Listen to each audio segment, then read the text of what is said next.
السلام عليكم ورحمة الله.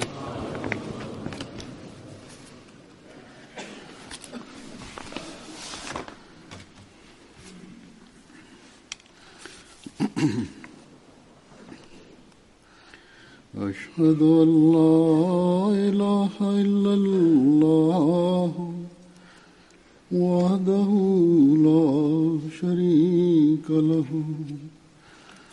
وأشهد أن محمدا عبده ورسوله أما بعد فأعوذ بالله من الشيطان الرجيم بسم الله الرحمن الرحيم الحمد لله رب العالمين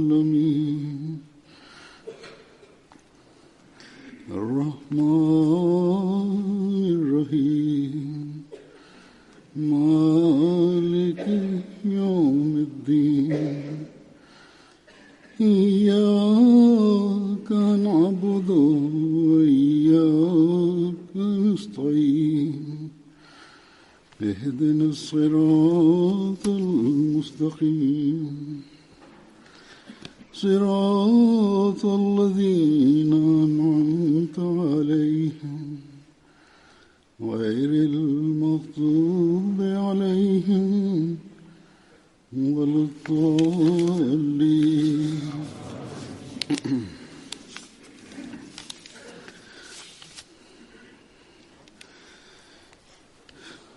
बारह रबीउल अव्वल का दिन वो दिन है 12 रबियुल अव्वल जो ॾींहुं उहो ॾींहुं आहे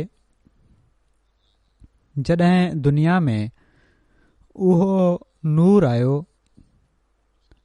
जंहिंखे अल्लाह ताला सिराज मुनीर चयो, जंहिं सॼी दुनिया खे रूहानी रोशनी अता करणी हुई ऐं कई, जंहिं ख़ुदा ताला जी हुकूमत दुनिया में क़ाइमु करणी हुई ऐं कई, जंहिं सालनि जे मुर्दनि खे रूहानी ज़िंदगी ॾियणी हुई ऐं ॾिनी, जंहिं दुनिया खे अमन ऐं सलामती अता करणी हुई ऐं अता कई, जंहिंखे अल्लाह ताला फरमायो त वमा अरसलनाक इल्ला रहमतल लिल आलमीन, ऐं असां तोखे दुनिया जे लाइ सिर्फ़ रहमत बनाए मोकिलियो आहे।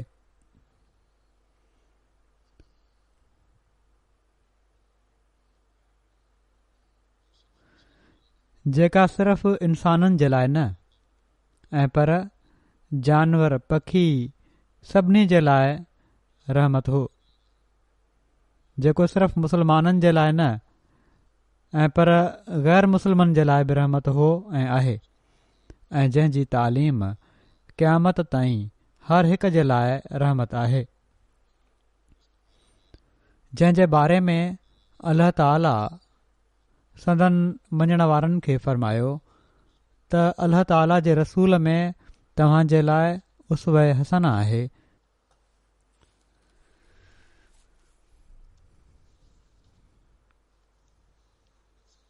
जहिड़ो क फरमाए थो त लक़द कान लकुम फ़ी रसूलिल्लाहि उसवतुन हसना,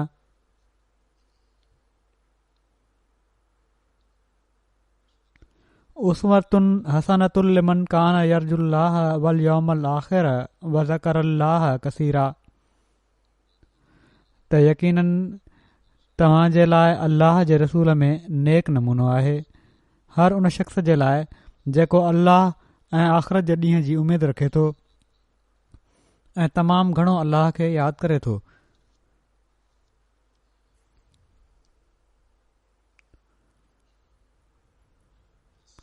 सो हिन उसवा हसन ते हलण खां बग़ैर मुसलमान नथो चवराए सघे। असांजे नबी सल्लल्लाहु अलैहि वसल्लम असांजे लाइ तौहीद जे क़याम जा बि नमूना क़ाइमु कया, इबादतुनि जा बि नमूना क़ाइमु कया, आला अख़लाक जा बि नमूना क़ाइमु कया ऐं हुकूकुल इबाद जा बि नमूना क़ाइमु फ़रमाया। पर अफ़सोस आहे जो अॼुकल्ह जी मुस्लिम अक्सरियत दावा त साणनि मोहबत जी करे थी, पर अमल इन जे उबतड़ आहिनि। जंहिंजी असांजे आका हज़रत मोहम्मद रसूलुल्लाह सल्लल्लाहु अलैहि वसल्लम तालीम ॾिनी हुई ऐं जेके पाण अमल करे ॾेखारिया हुआ। पाण त रहमतुल आलमीन बणिजी आया हुआ ऐं ही माण्हू जेके मोहबत जी दावा कनि था ऐं अॼु 12 रबीउल अव्वल जे ॾींहं खे बि वॾे जोश सां मल्हाइनि पिया था, इन में बजाए ही अहद करण जे त ए रसूल, ए अल्लाह जा रसूल सल्लल्लाहु अलैहि वसल्लम, असीं तुंहिंजी उसवा ते हलंदे रहमतूं हर पासे फैलाईंदासीं। अक्सर मुसलमान मुल्कनि में फितने ऐं फ़साद जी कैफ़ियत आहे।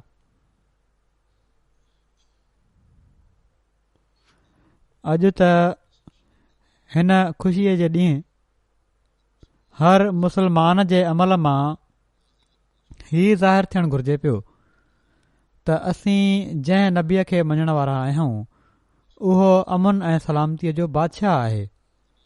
हू दुनिया जे लाइ रहमत आहे। हू अल्लाह ताला जी इबादत जा आला नमूना क़ाइमु करण वारो आहे। हू अख़लाक जे तमामु आला मयारनि ते फ़ाइज़ आहे ऐं असीं अल्लाह ताला जे हुक्म जे मुताबिक़ उन जी सुन्नत ते हलण वारा आहियूं। सो असां खां अॼोके ॾींहुं हिन नबीअ जे पैदाइश जे ॾींहं जी ख़ुशी में मोहबत, प्यार ऐं अमन ऐं सलामती जा चश्मा जारी थींदा, छो त इहो ई असांजे नबी सल्लल्लाहु अलैहि वसल्लम पंहिंजे मञण वारनि खे चयो आहे ऐं इहा ई उन्हनि मां उमेद रखी अथनि ऐं इहा ई उन्हनि खे तालीम ॾिनी अथनि। पर इन जे उबतड़ मुसलमान मुल्कनि में फ़साद जी कैफ़ियत तारी आहे, जहिड़ो की मूं चयो, ऐं पर गैर मुस्लिम दुनिया बि मुसलमाननि जे करे ॾिनल आहे।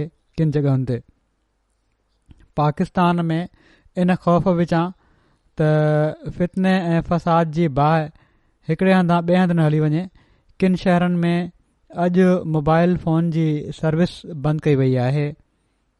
तमामु घणी पुलिस हर चौक ऐं हर रोड ते बीठी आहे। छा ही हिन नबीअ जी पैदाइश जी ख़ुशी मल्हाइण जो तरीक़ो आहे त हर शरीफ़ माण्हू ॾिनल आहे ऐं हुकूमत कानून लागू करण जे लाइ, लॉ एंड ऑर्डर जे लाइ तहफ़ुज़ात रखियूं वेठी आहे। असांजे प्यारे आका जे नाले ते अहमदनि जे ख़िलाफ़ बकवास करणु ऐं मुग़लज़ात बकणु त रोज़ जो कमु आहे, पर अॼु इन में बि शिदत पैदा थी वई आहे। अॼोके ॾींहं जी ख़ुशी में पंहिंजे ख़्याल में ई माण्हू इन अमल सां हिन अज़ीम नबीअ जी इज़त ऐं वक़ार खे बुलंद कनि पिया था। कुझु ॾींहं थिया आहिनि पाकिस्तान जे केतिरनि ई शहरनि में जेको घेराव थियो, मुहासिरो थियो, धरना थिया, उन हर शरीफ़ शहरीअ खे परेशान करे छॾियो हो। ज़िंदगी जो कारोबार मुअतल थी वियो हुयो। को मरीज़ इस्पताल न पियो वञी सघे, स्कूल बंदि कया विया ऐं पर बाज़ार ऐं दुकान बि बंदि कया विया। को शख़्स जंहिंजे घर में खाइण पीअण जो सामान न हो, पंहिंजे ॿारनि जे लाइ खाइण पीअण जो सामान न पियो आणे सघे करोड़े ऐं अरबे रुपयनि जो क़ौम खे माली नुक़सान बि थियो ऐं हीउ सभु कुझु हिननि नाम निहाद आलमनि जे हुबे रसूल जे नारनि जे करे थियो, जंहिं उहो रसूल जेको रहमतुल आलमीन आहे, जंहिं असांखे हीअ तालीम ॾिनी त रस्तनि जा हक़ अदा कयो। पाण फरमायाऊं त बाज़ारनि में लुढ़ हू हा करण खां बचो।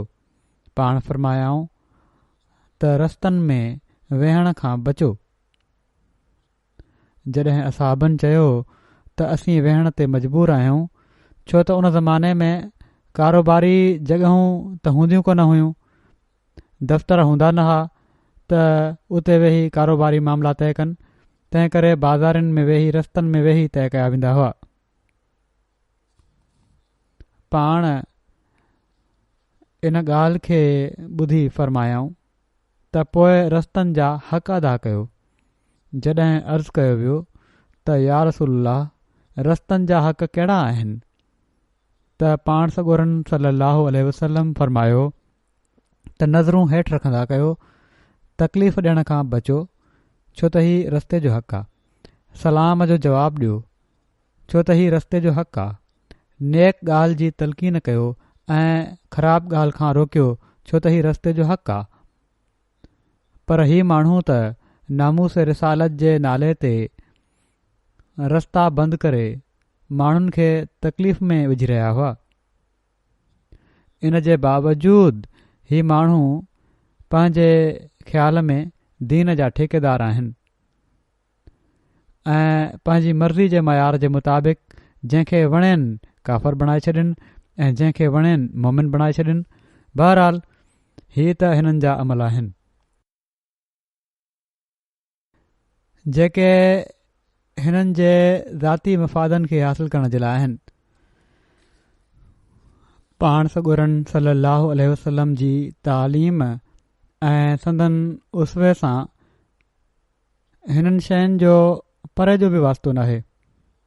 हीउ माण्हू जेको वणेनि कंदा रहनि, पर असीं अहमदनि जो कमु आहे त असीं पाण सॻोरन सल्लल्लाहु अलैहि वसल्लम जी उसवा जे हर पहलू खे ॾिसूं ऐं उन ते अमल करण जी पूरी कोशिश कयूं, पंहिंजनि समूरनि ताक़तुनि ऐं इस्तेदादुनि जे मुताबिक़ कोशिश कयूं। हिन वक़्त मां पाण सॻोरन सल्लल्लाहु अलैहि वसल्लम जी उसवा जे हवाले सां पाण सॻोरन सल्लल्लाहु अलैहि वसल्लम जी ज़िंदगीअ जा कुझु पहलू बयानु कंदुसि। अल्लाह ताला सां जेका खेनि मुहबत हुई उन खे बयानु फ़रमाईंदे हज़रत मसीह मऊद अलैहिस्सलातु वस्सलाम हिकिड़े हंधि फ़रमाइनि था त रसूलुल्लाह सल्लल्लाहु अलैहि वसल्लम हिकिड़ी ज़ात जा वॾा आशिक़ ऐं दीवाना थिया ऐं पोइ उहो हासिल कयाऊं जेको दुनिया में कॾहिं बि कंहिंखे न मिलियो। खेनि अल्लाह ताला सां एॾी मुहबत हुई जो आम माण्हू बि चवंदा हुआ त अशेक मुहम्मदुन अला रब, त माना त मुहम्मद सल्लल्लाहु अलैहि वसल्लम पंहिंजे रब ते आशिक़ थी पियो आहे। पोइ पाण सॻोरन सल्लल्लाहु अलैहि वसल्लम जे अल्लाह ताला सां इश्क़ ऐं मुहबत जे बारे में बयानु फ़रमाईंदे हज़रत मसीह मऊद अलैहिस्सलातु वस्सलाम वधीक फ़रमाइनि था त जॾहिं ही आयतूं लथियूं त मुशरिकीन रिजस आहिनि, पलीत आहिनि, शरुल बरिया आहिनि, सुफ़हा आहिनि ऐं ज़ुरियत शैतान आहिनि ऐं इन्हनि जा माबूद वक़ूदुन्नार ऐं हसब जहन्नम आहिनि। त अबू तालिब पाण सॻोरन सल्लल्लाहु अलैहि वसल्लम खे घुराए चयो त ऐं मुंहिंजा भाइटिया, हाणे तुंहिंजे घटि वधि ॻाल्हाइण सां क़ौम वॾी मुश्तइल थी वई आहे ऐं पर नाहे त तोखे हलाक करे छॾनि ऐं साण ई मूंखे बि। तूं उन्हनि जे अकुलमंदनि खे सफ़ी करार ॾिनो आहे ऐं उन्हनि जे बुज़ुर्गनि खे शरुल बरिया चयो आहे ऐं उन्हनि जे ताज़ीम जोगे माबूदनि जो नालो हैज़म ऐं जहन्नुम ऐं वक़ूदुन्नार रखियो आहे ऐं आम तौर ते हिननि सभिनी खे रिजिस ऐं ज़ुरियत शैतान ऐं परीत करार ॾिनो अथई। मां तोखे ख़ैरखाही जी वाट सां चवां थो त पंहिंजी ज़बान खे रोक ऐं घटि वधि ॻाल्हाइण खां मुड़ी वञ, न त मां क़ौम जे मुक़ाबले जी ताक़त नथो रखां। हीउ संदन चाचे खेनि चयो। हज़रत मसीह मऊद अलैहिस्सलाम फरमाइनि था त पाण सॻोरन सल्लल्लाहु अलैहि वसल्लम जवाब में चयो त ए चाचा, हीउ घटि वधि ॻाल्हाइण नाहे ऐं पर हक़ीक़त जो इज़हार ऐं असुल मक़सद जो मौक़े महल ते बयानु आहे ऐं इहो ई त कमु आहे जंहिं जे लाइ मूंखे मोकिलियो वियो आहे। जेकॾहिं इन जे करे मूंखे मरणो थो पए त मां ख़ुशीअ सां पंहिंजे लाइ इन मौत खे क़बूल थो कयां। मुंहिंजी ज़िंदगी इन ई वाट में वक़्फ़ आहे। मां मौत जे डप विचां हक़ जे इज़हार खां रुकिजी नथो सघां। ऐं ए चाचा, जेकॾहिं तोखे पंहिंजी कमज़ोरी ऐं पंहिंजी तकलीफ़ जो ख़्यालु आहे त तूं मूंखे पंहिंजी पनाह में रखण खां हथु कढी वञ। ख़ुदा जो कसम, मूंखे तुंहिंजी का बि ज़रूरत नाहे। मां अलाह ताला जे हुकमनि खे पहुचाइण खां कॾहिं बि रुकजंदुसि न। मूंखे पंहिंजे मौला जा हुकुम जान खां वधीक प्यारा आहिनि। ख़ुदा जो कसम, जेकॾहिं मां इन वाट में मारिजी वञा त चाहियां थो त बार बार ज़िंदह थी हमेशह इन वाट में मरंदो रहां। हीअ ख़ौफ़ जी जॻहि नाहे, ऐं पर मूंखे इन में तमामु घणो मज़ो आहे त उन जी वाट में तकलीफ़ सां पाण सॻोरा सल्लल्लाहु अलैहि वसल्लम हीअ तक़रीर करे रहिया हुआ ऐं चहिरे ते सचाई ऐं नूरानियत सां भरियल रिकत ज़ाहिर थी रही हुई, वाज़े हुई। ऐं जॾहिं पाण सॻोरा सल्लल्लाहु अलैहि वसल्लम हीअ तक़रीर ख़तमु करे चुका त हक़ जी रोशनी ॾिसी बेअख़्तियार अबू तालिब जा ॻोढ़ा वही हलिया ऐं उन्हनि खे चयाऊं त मां तुंहिंजी इन आला हालत खां बेख़बर हुअसि। तूं ॿिए ई रंग में ऐं ॿिए ई शान में आहीं। वञ, पंहिंजे कम में लॻो रह। जेसि ताईं मां जीअरो आहियां, जेसि ताईं मुंहिंजी ताक़त आहे, मां तुंहिंजो साथ ॾींदुसि। अॼु असां अहमदन ते ई इल्ज़ाम हयो थो वञे त मिर्ज़ा ग़ुलाम अहमद क़ादियानी अलैहिस्सलाम खे मञण जे करे ई काफ़िर आहिनि। हीउ वाक़ियो जेको मूं हाणे ई बयानु कयो आहे, हीउ असीं तारीख़ में पढ़ूं ऐं ॿुधूं था। पर जंहिं बेअख़्तियारी ऐं दिली कैफ़ियत सां हज़रत मसीह मऊद अलैहिस्सलातु वस्सलाम इन खे बयानु फ़रमायो आहे, इन सां संदन इश्क़ मोहम्मद अरबी सल्लल्लाहु अलैहि वसल्लम जो बि इज़हार थिए थो। ऐं इन वास्ते सां पोइ अलाह ताला सां इश्क़ जा रस्ता बि नज़र अचनि था जेके पाण सॻोरन सल्लल्लाहु अलैहि वसल्लम असांखे ॾेखारिया। पोइ इश्क़ मोहम्मद में पाण सॻोरन सल्लल्लाहु अलैहि वसल्लम जी सीरत जे इन पहलू जे बारे में वधीक बयानु फ़रमाईंदे हज़रत मसीह मऊद अलैहिस्सलातु वस्सलाम फ़रमाइनि था, सो मां हमेशह हैरत जी नज़र सां ॾिसंदो आहियां त हीउ अरबी नबी जंहिंजो नालो मोहम्मद आहे सल्लल्लाहु अलैहि वसल्लम, हज़ार हज़ार दरूद ऐं सलाम उन ते। हीउ केॾे न आली मर्तबे जो नबी आहे। इन जे आली मक़ाम जी इंतिहा मालूम नथी थी सघे ऐं इन जी तासीर कुदसी जो अंदाज़ो करणु इंसान जो कमु नाहे। अफ़सोस जो जहिड़ो हक़ सुञाणप जो आहे उन जे रुतबे खे सुञातो न वियो। उहा तौहीद जेका दुनिया मां गुम थी चुकी हुई, उहो ई हिकिड़ो पहलवान आहे जंहिं ॿीहर उन खे दुनिया में आंदो। उन खुदा सां इंतिहाई दर्जे ते मुहबत कई ऐं इंतिहाई दर्जे ते इंसान ज़ात जी हमदर्दी में उन जी जान गुदास थी। हीअ ॿ शयूं आहिनि, अलाह ताला सां मुहबत ऐं इंसान ज़ात जी हमदर्दी में पंहिंजो पाण खे फ़ना करे वठणु। इन लाइ ख़ुदा जेको उन जी दिलि जे राज़ जो वाक़िफ़ु हुयो, उन खे सभिनी नबियनि ऐं सभिनी अवलीन ऐं आख़िरीन ते फ़ज़ीलत बख़्शी ऐं उन जूं मुरादूं उन जी ज़िंदगी में उन खे ॾिनई। उहो ई आहे जेको सरचश्मो आहे हर हिकु फैज़ जो, ऐं उहो शख़्स जेको उन जे फैज़ जो इक़रार कए बिना कंहिं फ़ज़ीलत जी दावा करे थो, उहो इंसान नाहे ऐं पर ज़ुरियत शैतान आहे। छो त हर हिकु फ़ज़ीलत जी कुंजी उन खे ॾिनी वई आहे ऐं हर हिकु मार्फत जो ख़ज़ानो उन खे अता कयो वियो आहे। जेको उन जे ज़रिए सां नथो हासिल करे उहो अज़ली महरूम आहे। असीं कहिड़ी शइ आहियूं ऐं असांजी हक़ीक़त कहिड़ी आहे? असीं काफ़िर नेमत थींदासीं जेकॾहिं इन ॻाल्हि जो इक़रार न कयूं त हक़ीक़ी तौहीद असां हिन नबी जे ज़रिए हासिलु कई ऐं ज़िंदह ख़ुदा जी सुञाणप असांखे हिन ई कामिल नबी जे ज़रिए सां ऐं उन जे नूर सां मिली आहे ऐं ख़ुदा जे मुकालमात ऐं मुख़ातबात जो शर्फ़ बि जंहिंसां असीं उन जो चहिरो ॾिसूं था हिन ई बुज़ुर्ग नबी जे ज़रिए सां असांखे मुयसरु आयो आहे। इन हिदायत जे आफ़ताब जो शुआ उस वांगुरु असां ते पए थो ऐं उन ई वक़्त ताईं असीं मुनवर रही सघूं था जेसि ताईं असीं उन जे आम्हूं साम्हूं बीठा आहियूं। सो पाण सॻोरन सलम जे पुठियां हली तौहीद जो सही तौहीद जो इल्मु थी सघे थो। संदन उसवा ते अमल करे ई असीं अलाह ताला ताईं पहुची सघूं था ऐं इहो ई हज़रत मसीह मऊद अलैहिस्सलाम जी दावा जो बुनियादु आहे। पाण सॻोरन सलम जी इबादत जा कहिड़ा आला मयार हुआ। हज़रत आयशा रज़ियल्लाहु ताला अन्हा संदन तहज्जुद जी नमाज़ जी कैफ़ियत बयानु फ़रमाईंदे फ़रमाइनि थियूं त रसूलुल्लाह सल्लल्लाहु अलैहि वसल्लम तहज्जुद जी नमाज़ में 11 रकतुनि खां वधीक न पढ़ंदा हुआ, पर उहा एॾी प्यारी ऐं ड्रिघी ऐं हसीन निमाज़ हूंदी हुई जो इन निमाज़ जी ड्रेग ऐं हुस्न ऐं ख़ूबी जे बारे में न पुछो। लफ़्ज़ उहा कैफ़ियत बयानु करण खां क़ासिर आहिनि। हिकिड़ी रिवायत में अचे थो त निमाज़ पढ़ंदे हिकिड़े असहाबी खेनि ॾिठो, माना त अलॻि जॾहिं पाण नफ़िल पढ़ी रहिया हुआ।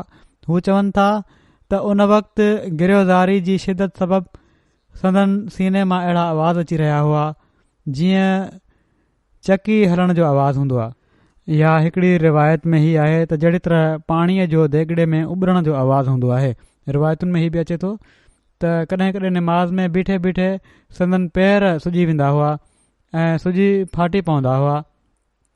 हज़रत आयशा रज़ियल्लाहु ताला अन्हा बयानु कनि थियूं त हिकु दफ़ो मां पाण सॻोरन सल्लल्लाहु अलैहि वसल्लम खे अर्ज़ु कयो त ए अलाह जा रसूल, तव्हां एॾी तकलीफ़ छो था सहो जॾहिं त अलाह ताला तव्हांजा अॻियां पोयां समूरा क़सूर माफ़ फरमाए छॾिया आहिनि। पाण सॻोरन सल्लल्लाहु अलैहि वसल्लम फरमायो त अफ़ला उहिब्बु अन अकून अब्दन शकूरा, त छा मां ही न चाहियां त मां अलाह ताला जो शुक्रगुज़ार बानो बणिजां। पाण सॻोरन सल्लल्लाहु अलैहि वसल्लम जी इबादत जे इन्हनि मयारनि असहाबनि में कहिड़ो इनकलाब पैदा कयो। ही बयानु फ़रमाईंदे हज़रत मसीह मऊद अलैहिस्सलातु वस्सलाम फ़रमाइनि था त मां वॾे ज़ोर सां चवां थो त तोड़े कहिड़ो ई पको दुश्मन छो न हुजे, ऐं तोड़े उहो ईसाई हुजे या आर्य, जॾहिं हू हिननि हालात खे ॾिसंदो जेके पाण सॻोरन सल्लल्लाहु अलैहि वसल्लम खां पहिरियां अरब जा हुआ ऐं पोइ इन तब्दीली ते नज़र कंदो जेका संदन तालीम ऐं तासीर सां पैदा थी, त उनखे बेअख्तियार संदन हक़ानियत जी शाहिदी ॾियणी पवंदी। वाज़े ॻाल्हि आहे त क़ुर शरीफ़ उन जी पहिरीं हालत जो त ही नक्शो ॿुधायो आहे उन्हनि माण्हुनि जी जेके अरब जा माण्हू हुआ संदन मञण वारा, उन्हनि जी पहिरीं हालत जो त ही नक्शो ॿुधायो आहे त याकुलून कमा ताकुलुल अनाम, माना त ईअं खाईंदा आहिनि जहिड़े तरह जानवर खाईंदा आहिनि, जानवरनि वारी हालत आहे। हीअ त उन्हनि जी कुफ्र जी हालत हुई ऐं पोइ जॾहिं पाण सॻोरन सल्लल्लाहु अलैहि वसल्लम जी पाक तासीरुनि उन्हनि में तब्दीली पैदा कई त उन्हनि जी हीअ हालत थी वई त यबीतून लिरब्बिहिम सुजदम व क़ियामा, माना त हू पंहिंजे रब जे हुज़ूर सजदो कंदे ऐं क़याम कंदे रातियूं काटे छॾींदा आहिनि।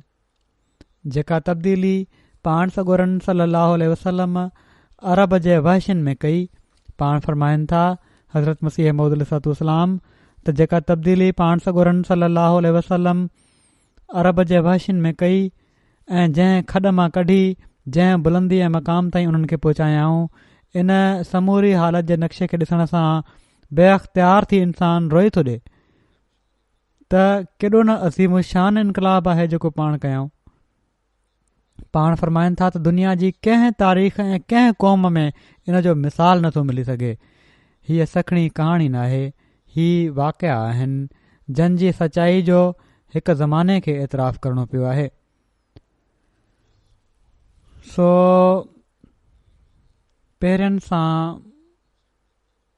मिलण वारी आख़िरीन जी हिन जमायत जे माण्हुनि जो बि फ़र्ज़ु बणिजे थो त इन उसवा जी पैरवी कंदे जीअं असहाबनि इबादतुनि जा मयार बुलंद कया असां बि पंहिंजनि इबादतुनि जा मयार बुलंद कयूं ऐं सिर्फ़ु दुनियादारी में ई ॿुॾा न रहूं।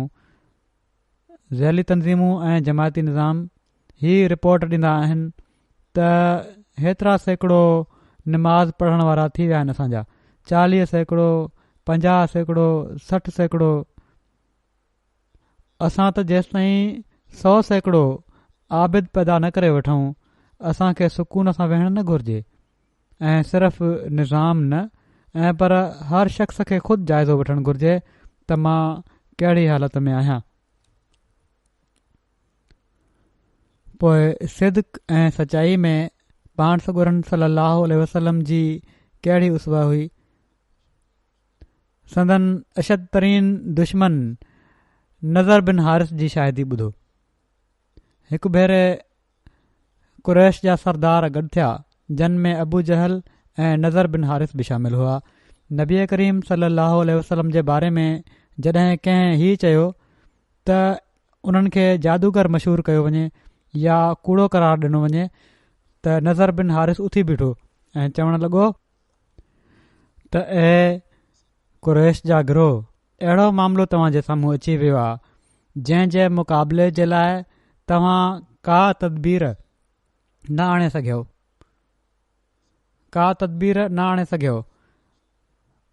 चवे थो त मुहम्मद सल्लल्लाहु अलैहि वसल्लम तव्हां में हिकिड़ा जवान छोकिरा हुआ ऐं तव्हां खे सभिनी खां वधीक महबूब हुआ, सभिनी खां वधीक सच ॻाल्हाइण वारा हुआ, तव्हां में सभिनी खां वधीक अमानतदार हुआ। हाणे तव्हां उन्हनि जी लौंदड़ियुनि में उमिरि जा आसार ॾिठा, माना त अछा वार अचणु शुरू थिया ऐं जेको पैगाम हू खणी आया तव्हां चयो त हू जादूगर आहे। उन्हनि में जादू जी का ॻाल्हि न आहे, असां बि जादूगर ॾिठा आहिनि। तव्हां चयो हू काहिन आहे, असां बि काहिन ॾिठा आहिनि, हू हरगिज़ काहिन न आहिनि। तव्हां चयो हू शाइर आहे, असां शेर जा सभई क़िस्म ॼाणूं था, हू शाइर न आहिनि। तव्हां चयो हू मजनून आहिनि, इन्हनि में मजनून जी का निशानी कान्हे। ऐं कुरैश जा गिरोह वधीक गौर करे वठो, तव्हांजो वास्तो हिकिड़े तमामु वॾे मामले सां आहे। पोइ अबू जहल संदन सचाई सचे हुअण खां इनकार कॾहिं बि न करे सघियो, माना त सच ॻाल्हाइण जो। उन चयो मां तोखे कूड़ो नथो चवां, पर जेका तालीम आंदी अथई उहा ग़लति आहे, छो त तूं असांजे बुतनि जे ख़िलाफ़ु पियो थो ॻाल्हाईं। अबू सुफ़ियान बि हिरकल जे दरबार में इहो ई चयो त पाण सॻोरन सल्लल्लाहु अलैहि वसल्लम कॾहिं बि कूड़ नाहे ॻाल्हायो ऐं सच ॻाल्हाइण जी तलक़ीन कनि था हमेशह। सो दुश्मन खां दुश्मन बि खेनि कॾहिं बि कूड़ो न चई सघियो ऐं इहो ई संदन नबूअत जे सचे हुअण जो तमामु वॾो दलील आहे। यहूदी आलिम संदन चहिरे खे ॾिसी चयो हो त हीउ कूड़े जो चहिरो नथो थी सघे। सो अॼु बि संदन तालीम ऐं अमल जी सचाई जा आला मयार आहिनि जेके ग़ैर मुस्लिमनि खे इस्लाम जे वेझो करे सघनि था। हीउ कूड़ फ़रेब ऐं दोखो इस्लाम जे ख़िलाफ़ नफ़रतुनि में वधाए त सघे थो, इस्लाम जे वेझो नथो आणे सघे। हीउ दुनियादारी जूं ॻाल्हियूं ऐं पंहिंजी हुकूमत खे क़ाइमु करणु ऐं नाम निहाद आलमनि जो पंहिंजे मेंबरनि खे संभालणु कूड़ जे बुनियाद ते हीउ कॾहिं बि इस्लाम जी बरतरी साबित नथो करे सघे। सो पाण सॻोरन सल्लल्लाहु अलैहि वसल्लम जी उसवा ते हलंदे अहमदिन खे पंहिंजी सचाई जा मयार बुलंद करण जी हमेशह कोशिशि करणु घुरिजे त जीअं इस्लाम जी ख़ूबसूरत तालीम खे फैलाइण में आसानी पैदा थिए। तबलीग जे लाइ ज़रूरी आहे त कौल ऐं अमल हिकु हुजनि। जेकॾहिं अमल में सचाई नाहे त माण्हू दीनी तालीम खे बि कूड़ो सम्झंदा। ख़ुदा ताला जी ज़ात हिकिड़ी सचाई आहे, इस्लाम दीन हिकिड़ी सचाई आहे। इन सचाई खे फैलाइण ऐं सच जे ज़रिए सां फैलाइणु अॼु असांजो कमु आहे। हज़रत मसीह मऊद अलैहिस्सलातु वस्सलाम फरमाइनि था, हिकिड़े अकुलमंद खे इक़रार करणो थो पए त इस्लाम खां कुझु ॾींहं पहिरियां सभई मज़हब बिगड़जी चुका हुआ ऐं रूहानियत खे विञाए वेठा हुआ।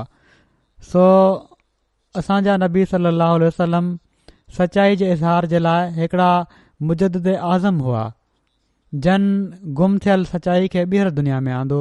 इन फ़ख्र में असांजे नबी सल्लल्लाहु अलैहि वसल्लम सां गॾु ॿियो को शरीक नाहे, छो त पाण सॼी दुनिया खे हिकिड़ी ऊंदाही में ॾिठाऊं ऐं पोइ संदन ज़हूर सां उहा ऊंदाही नूर में तब्दील थी वई। जंहिं क़ौम में पाण ज़ाहिर थिया, पाण ओड़ी महिल ताईं फ़ौत न थिया जेसि ताईं जो उन क़ौम शिरक जो चोलो लाहे तौहीद जो पाराण न पहिरे वरितो। ऐं न सिर्फ़ु एतिरे क़दुरु ऐं पर उहे माण्हू ईमान जे आला रुतबनि ताईं पहुची विया ऐं उहे कम सिद्क़ ऐं वफ़ा ऐं यकीन जा उन्हनि खां ज़ाहिर थिया जंहिंजो मिसाल दुनिया जे कंहिं हिसे में नज़र नथो अचे। हीअ कामयाबी ऐं एतिरे क़दुरु कामयाबी कंहिं ॿिए नबी खे सवाइ पाण सॻुरनि सल्लल्लाहु अलैहि वसल्लम जे नसीब न थी। ऐं इहो ई हिकिड़ो वॾो दलील पाण सॻुरनि सल्लल्लाहु अलैहि वसल्लम जी नबूअत ते आहे त पाण हिकिड़े अहिड़े ज़माने में मबूस थिया ऐं आया जॾहिं त ज़मानो हद दर्जे जी ऊंदाही में पियो हो ऐं तबन हिकिड़े अज़ीमुशान मुस्लिह जो ख़ासगार हो। ऐं पोइ पाण अहिड़े वक़्त में दुनिया मां इंतकाल फ़रमायाऊं जॾहिं त लखें इंसान शिरक ऐं बुतप्रस्ती खे छॾे तौहीद ऐं सिधी वाट अख़्तियार करे चुका हुआ। दर हक़ीक़त हीअ कामिल इस्लाह साणनि ई मख़सूस हुई, छो त पाण हिकिड़ी वहशी सीरत ऐं बाहिम ख़सलत क़ौम खे इंसानी आदतूं सेखारियूं, या ॿियनि लफ़्ज़नि में हीअं चऊं त बहाइम खे जानवरनि खे इंसान बणायाऊं, पोइ इंसाननि मां तालीम याफ़्ता इंसान बणायाऊं ऐं पोइ तालीम याफ़्ता इंसान मां बाख़ुदा इंसान बणायाऊं ऐं रूहानियत जी कैफ़ियत उन्हनि में भरे छॾियाऊं ऐं सचे खुदा सां उन्हनि जो तालुक़ु पैदा करे छॾियाऊं। सो जेकॾहिं सचो मुस्लमान चवराइणो आहे ऐं सचे खुदा सां तालुक़ु पैदा करण वारो बणिजणो आहे त पोइ सचाई जे मयारनि खे बुलंद करण जी ज़रूरत आहे। ऐं इन जो हक़ अॼु जेकॾहिं को हीउ करे सघे थो त अहमदी करे सघनि था, छो त उन्हनि ज़माने जे इमाम सां ई अहद कयो आहे त हू दीन खे दुनिया ते मुक़दम कंदा। सो इन खे सिर्फ़ु अहद ताईं न रहणु ॾियो ऐं पर हर अहमदीअ जो अमल इन जो शाहिद हुअणु घुरिजे, तॾहिं अहद जी सचाई ज़ाहिर थींदी।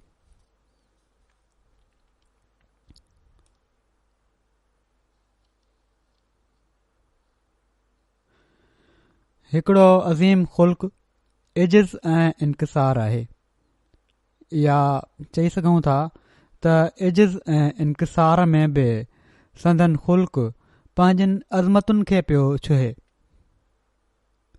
संदन इज़्ज़ ऐं इनकिसार जो ज़िक्र कंदे हज़रत आयशा रज़ियल्लाहु ताला अन्हा बयानु फ़रमाइनि थियूं त कॾहिं बि ईअं नाहे थियो जो असहाबनि मां या अहल बैत मां घर वारनि मां कंहिं पाण सॻुरनि सल्लल्लाहु अलैहि वसल्लम खे सॾु कयो हुजे ऐं पाण उन खे लबैक चई जवाबु न ॾिनो हुजऊं। हज़रत आयशा फ़रमाइनि थियूं त इन ई जे करे क़ुर शरीफ़ में अलाह ताला फ़रमाए थो त इनक लअला ख़ुलुक़िन अज़ीम, त तूं ख़ुलुक़ अज़ीम ते फ़ाइज़ कयो वियो आहीं। हज़रत अली रज़ियल्लाहु ताला अन्हु रिवायत कनि था त पाण सॻुरा सल्लल्लाहु अलैहि वसल्लम जॾहिं कंहिं ॾांहुं पंहिंजो मुंहुं कंदा हुआ त पूरो मुंहुं उन ॾांहुं फेराईंदा हुआ, नज़र हमेशह हेठि रहंदी हुई, ईअं लॻंदो हुयो त ज़मीन ॾांहुं संदन नज़र वधीक पए थी। हर मिलण वारे खे सलाम पहिरियां कंदा हुआ। पाण फ़रमाइनि था मां बनी आदम जो सरदार आहियां, पर इन में का फ़ख्र जी ॻाल्हि नाहे। क़यामत जे ॾींहुं मां सभिनी खां पहिरियां शफ़ात करण वारो हूंदुसि ऐं सभिनी खां पहिरियों हूंदुसि जंहिंजी शिफ़ात क़बूल कई वेंदी, पर इन में का फ़ख्र जी ॻाल्हि नाहे।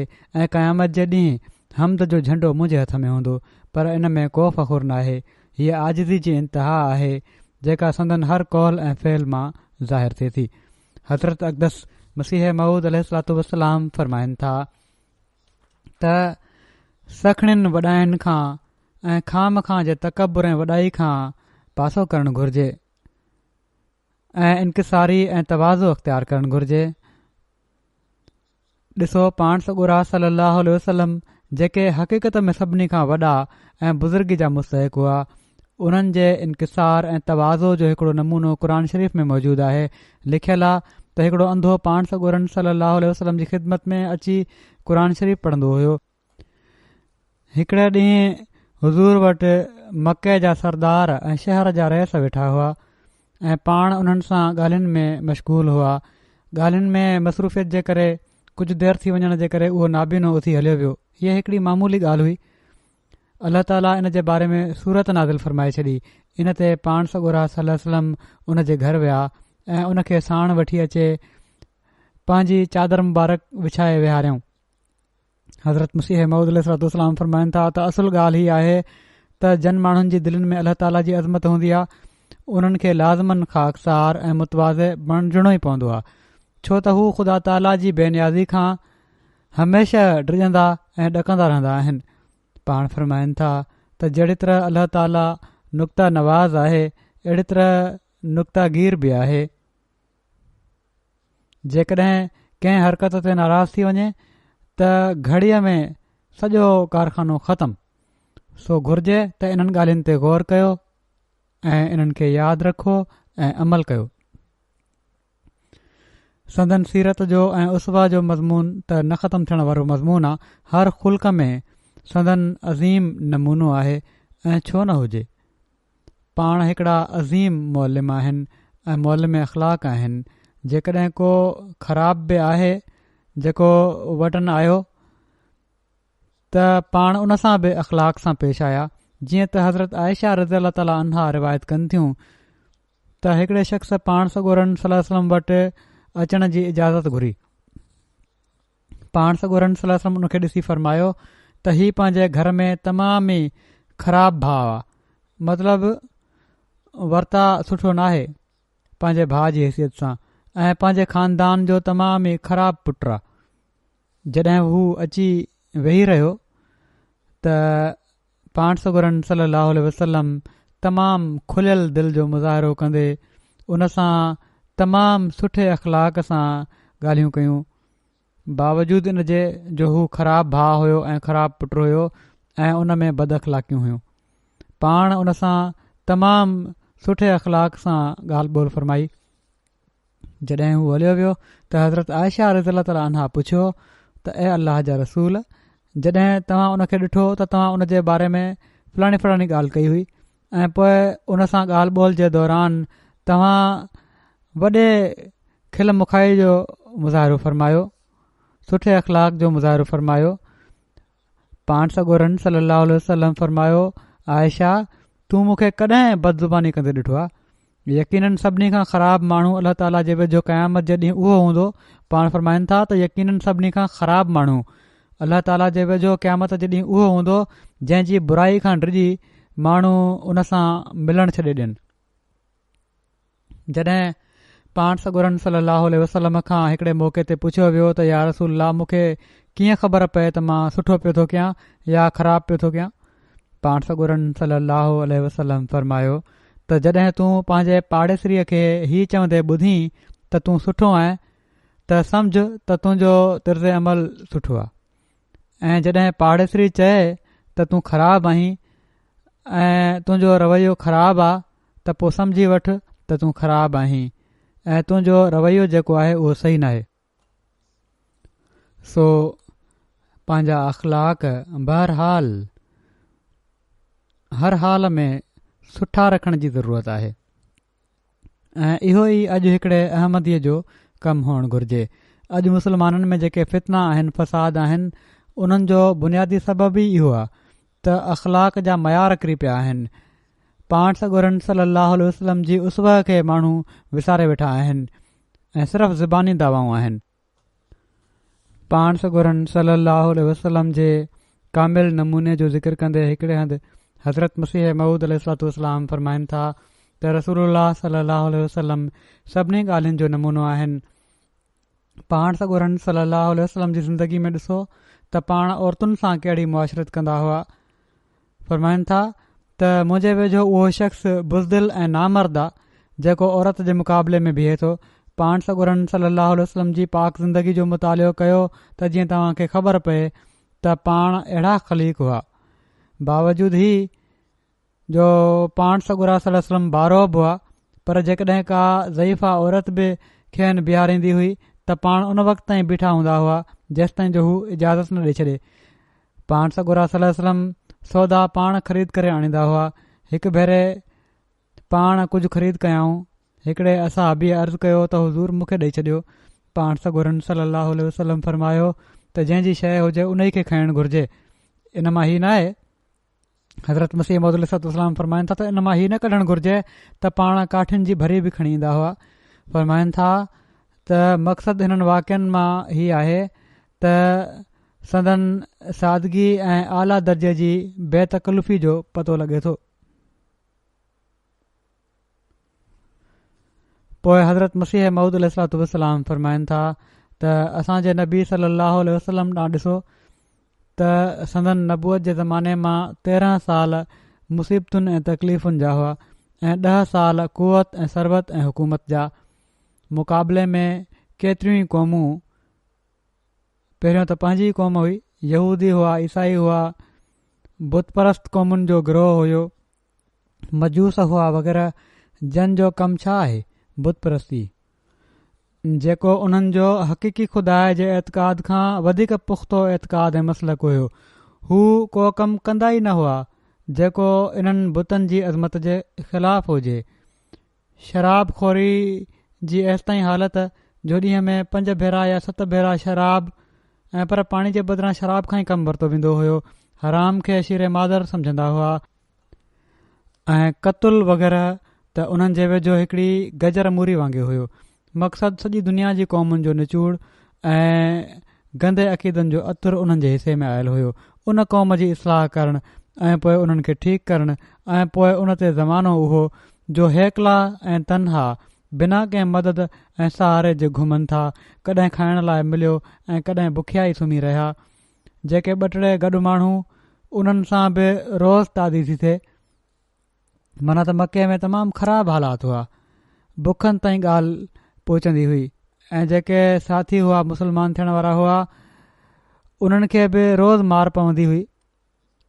हज़रत मसीह मऊद अलैहिस्सलाम फरमाइनि था त बेवस ऐं लाचार हेॾां जो होॾां, होॾां जो हेॾां रुलंदा वतंदा हुआ, वतन मां बेवतन कया विया। पोइ पाण फरमाइनि था त पोइ ॿियो ज़मानो हुयो पाण सॻुरनि सलाहु वसलम जो समूरो अरब जो ॿेट हिकिड़े छेड़े खां ॿिए छेड़े ताईं ग़ुलाम बणियल आहे। को मुखालफ़त जे रंग में बिड़क नथो कुछी सघे ऐं अहिड़ो इक़्तिदार ऐं रोब ख़ुदा ॾिनो हुयो जो जेकॾहिं चाहिनि हा त सॼे अरब खे क़तलु करे छॾनि हा। जेकॾहिं हिकिड़ा नफ़सानी इंसान हुजनि हा त उन्हनि खां हिननि हरकतुनि जो पलो वठण जो भलो मौक़ो हुयो जेके पहिरियां ज़ुल्म थींदा रहिया हुआ। जॾहिं मोट खाई मको फ़तह कयाऊं त ला तसरीब अलैकुमुल यौम फरमायाऊं। मक़सदु अहिड़ी तरह सां जेके 2 ज़माना पाण सॻुरनि सलाहु वसलम ते आया ऐं ॿिन्ही जे वास्ते हिकिड़ो काफ़ी मौक़ो हुयो त चङी तरह सां जाचा परखिया वञनि हा ऐं हिकिड़े जोश ऐं फौरी वलवले जी हालति न हुई। पाण सॻुरनि सलम जे हर तरह जे अख़लाक़ फ़ाज़िला जो पूरो इम्तिहान थी चुको हुयो ऐं संदन सब्र, इस्तिक़लाल, इफ़त, हिल्म, बुर्दबारी, शुजात, सखावत, जूद वग़ैरह सभिनी अख़लाक जो इज़हार थी चुको हुयो ऐं को अहिड़ो हिसो न हुयो जेको बाक़ी रहिजी वियो हुजे। सो अॼु जेकॾहिं सही ख़ुशी मल्हाइणी आहे त पोइ संदन उसवा ते अमल करे मल्हाए सघिजे थी, जिथे इबादतुनि जा मयार बि बुलंद हुजनि, जिथे तौहीद ते बि कामिल यकीन हुजे ऐं आला अख़लाक जा मयार बि बुलंद हुजनि। जेकॾहिं हीउ न आहे त असां में ऐं ग़ैर में को फ़र्क़ु नाहे। उहे माण्हू जेके विखिरियल आहिनि ऐं वक़्ती लीडर ऐं नाम निहाद आलमनि जे पुठियां हली माण्हुनि जे लाइ तंगियुनि जा सामान कनि पिया था, उन्हनि में असां में को फ़र्क़ु न हूंदो जेकॾहिं असां अमल नथा पिया कयूं त। हज़रत मसीह मऊद अलैहिस्सलाम जी बैत जी तक़ाज़ा इहा ई आहे त हर कम में पाण सॻुरनि सलाहु वसलम जी उसवा खे साम्हूं रखूं। अल्लाह करे त इन जी सभिनी खे तौफ़ीक़ मिले। पाण सॻोरन सलाहु वसलम जे बुलंद मक़ाम जो ज़िक्र कंदे हज़रत मसीह मऊद अलैहिस्सलातु वसलाम फ़रमाइनि था त उहो इंसान जेको सभिनी खां वधीक कामिल ऐं इंसान कामिल हुयो ऐं कामिल नबी हुयो, हू कामिल बरकतुनि सां आयो, जंहिं जे करे रूहानी बास ऐं हशर जे करे दुनिया जी पहिरीं क़यामत ज़ाहिर थी ऐं हिकिड़ो आलम जो आलम मुअल उन जे अचण सां ज़िंदा थी वियो। उहे मुबारक नबी हज़रत ख़ातमुल अंबिया, इमामुल असफ़िया, ख़तमुल मुरसलीन, फ़ख़्रुन नबीयीन जनाब मुहम्मद मुस्तफ़ा सल्लल्लाहु अलैहि वसल्लम आहिनि। ए प्यारा ख़ुदा, हिन प्यारे नबीअ ते उहा रहमत ऐं दुरूद मोकिल जेको दुनिया जी शुरूआत खां तूं कंहिं ॿिए ते न मोकिलियो हुजे। जेकॾहिं हीउ अज़ीमुशान नबी दुनिया में न अचे हा त पोइ जेतिरे क़दुरु नंढा नंढा नबी दुनिया में आया, जहिड़ो क यूनुस ऐं अयूब ऐं मसीह इब्न मरियम ऐं मलाकी ऐं यहया ऐं ज़करिया वग़ैरह वग़ैरह, उन्हनि जी सचाईअ ते असां वटि को बि दलील न हो, जेतोणीकि सभई मुक़रब ऐं वजी ऐं ख़ुदा ताला जा प्यारा हुआ। हीउ उन नबीअ जो अहसान आहे जो हिननि माण्हुनि खे बि दुनिया में सचो सम्झो वियो। अल्लाहुम्म सल्लि वसल्लिम व बारिक अलैहि व आलिहि व असहाबिल अजमईन व आख़िरु दावाना अनिल हम्दुलिल्लाहि रब्बिल आलमीन। नमाज़ुनि खां पोइ मां हिकिड़ो जनाज़ो ग़ाइब बि पढ़ाईंदुसि, जेको मुकरमा सिस्टर सलमा गनी साहिबा ऑफ अमरीका जो आहे। फिलाडेल्फिया में रहंदियूं हुयूं। 20 नवंबर ते 83 सालनि जी उमिरि में हिननि जी वफ़ात थी वई आहे। इन्ना लिल्लाहि व इन्ना इलैहि राजिऊन। अमीर साहब अमरीका लिखनि था त 1960-61 में 26 सालनि जी उमिरि में हिननि बैत कई ऐं जमायत में शामिल थियूं। पेशे जे लिहाज़ खां स्कूल टीचर हुयूं। 1975-76 जे जलसे में रबुआ में शामिल थियण जी हिननि खे तौफ़ीक़ मिली। तमामु ख़ुशी सां उतां जा वाक़िया ऐं हज़रत ख़लीफ़ुल मसीह सालिस रहमतुल्लाह ताला सां मुलाक़ात जो ज़िक्र कंदियूं हुयूं। हिननि खे तक़रीबन 15 साल सदर लजना अमरीका तौरु ख़िदमत जी तौफ़ीक़ मिली। पाण वरी महिनत सां कमु कयाऊं ऐं लजना इमाइला अमरीका खे हिकिड़े नए लेवल ताईं वठी वयूं। खेनि केतिरा ई भेरा फिलाडेल्फिया जी सदर लजना तौरु बि ख़िदमत बजाइण जी तौफ़ीक़ मिली। मरहूमा 5 वक़्त नमाज़ुनि खां अलावा तहजुद जो बि ॾाढो ख़्यालु रखंदियूं हुयूं। हमेशह जमायत जी तरक़ी जे लाइ कोशिश में रहंदियूं हुयूं। हिननि जी ॾाढी ख़्वाहिश हुई त फिलाडेल्फिया में मस्जिद मुकमिल थिए ऐं इन जे लाइ पाण दुआऊं बि घुरंदियूं हुयूं। उमेदु आहे इनशाला हाणे जल्दी मुकमिल थी वेंदी। मोहतरम अमीर साहब लिखनि था त मुक़ामी सदर साहब जो चवणु आहे त हिकिड़े सदर जमायत जी हैसियत सां हिननि जो मूंसां तमामु इताद जो तालुक़ ऐं ताउन हुयो। सभिनी एक्टिविटीज़ खे शेयर कंदियूं हुयूं। सदर साहब वधीक चवनि था त 2 महीना अॻु जॾहिं हिननि खे मादे जे कैंसर जी ख़बर पई त मां वफ़ात खां हिकिड़ो हफ़्तो पहिरियां हिननि सां मिलण वियुसि। चवणु लॻियूं त मुंहिंजी वसियत ॿुधी वठि। डॉक्टर 4-6 महीना चवनि था, पर कुझु ॾींहंनि जी ॻाल्हि आहे।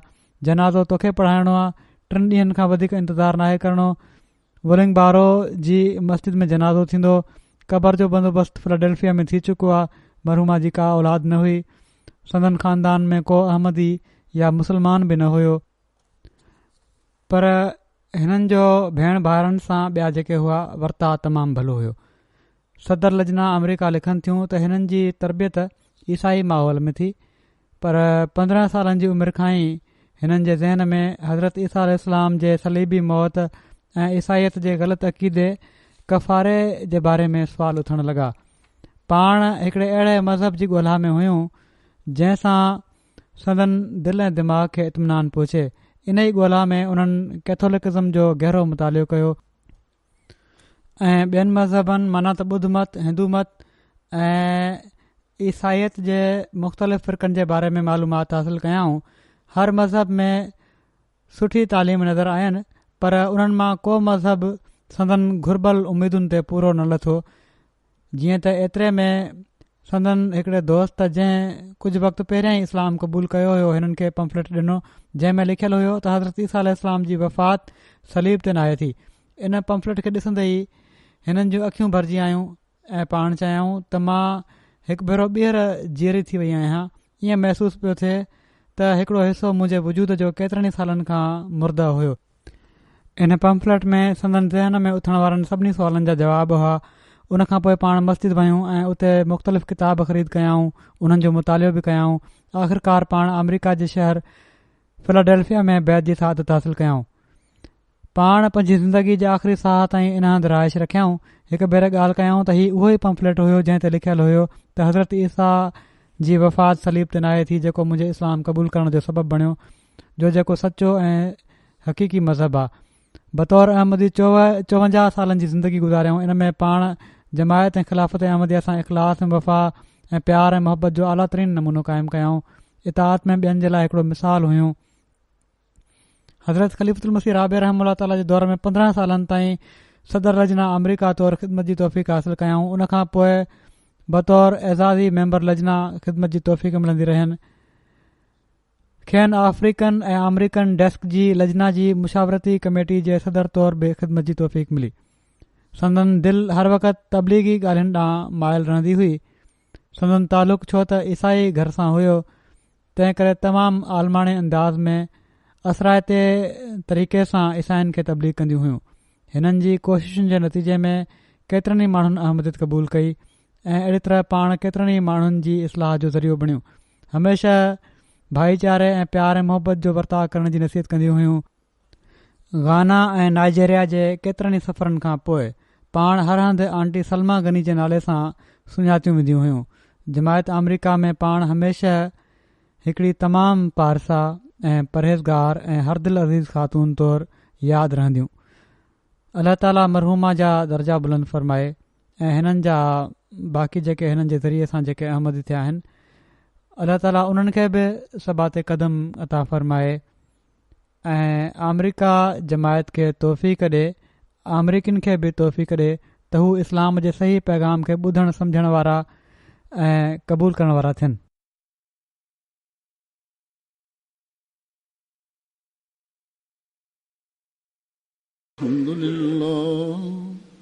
अल्हम्दुलिल्लाह नहमदुहु व नस्तईनुहु व नस्तगफिरुहु व नुमिनु बिही व नतवक्कलु अलैहि व नऊज़ु बिल्लाहि मिन शुरूरि अनफुसिना व मिन सय्यिआति अअमालिना।